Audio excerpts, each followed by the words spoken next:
శుభోదయం. ప్రభువైన యేసుక్రీస్తు నామములో వందనాలు తెలియజేస్తూ పరిశుద్ధమైన దేవుని గ్రంథముల నుండి కీర్తన గ్రంథము 32వ కీర్తన 8వ వచనం చదువుకుందాం.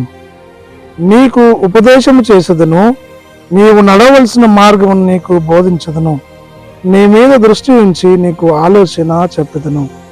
ప్రార్థన. పరిశుద్ధుడా, ప్రేమల తండ్రి, వందనాలు స్తోత్రాలు చెల్లిస్తూ వాక్యం ధ్యానిస్తున్న మీ సన్నిధి మాతో ఉంచి నడిపించి దీవించమని యేసు క్రీస్తు పేరట ప్రార్థించడానికి వేడుకొంచున్నాము. ఆమేన్. భక్తుడైనటువంటి కీర్తనకారుడు దావీదు గారు తెలియజేస్తూ రాస్తూ ఉన్నాడు. 32వ కీర్తన 8వ వచనంలో, నీకు ఉపదేశము చేసేదను. దేవుని ఉపదేశము మానవులను సరైన మార్గంలో నలపగలదు. దేవుని ఉపదేశము మానవులకు జ్ఞానోదయం కలిగిస్తుంది. దేవుని ఉపదేశము మానవులను, విశ్వాసులను సరైన జీవితంలో అది నలపగలదు.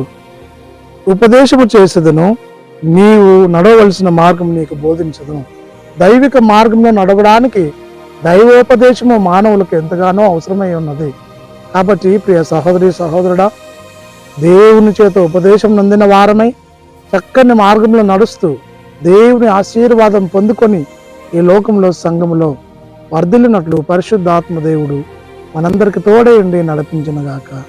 ఆమేన్. మహోన్నతుడా, స్తుతి స్తోత్రాలు చెల్లించుకుంటూ వాక్యం ధ్యానిస్తుండగా మీ సన్నిధి మాతో ఉంచి నడిపించి దీవించమని యేసు నామంలో ప్రార్థించి అడిగి వేడుకొనిచున్నాము తండ్రి. ఆమేన్. తండ్రి, కుమార, పరిశుద్ధాత్మ త్రియేక దేవుడు సదాకాలం తోడే ఉండి దీవించి ఆశీర్వదించునుగాక. ఆమేన్.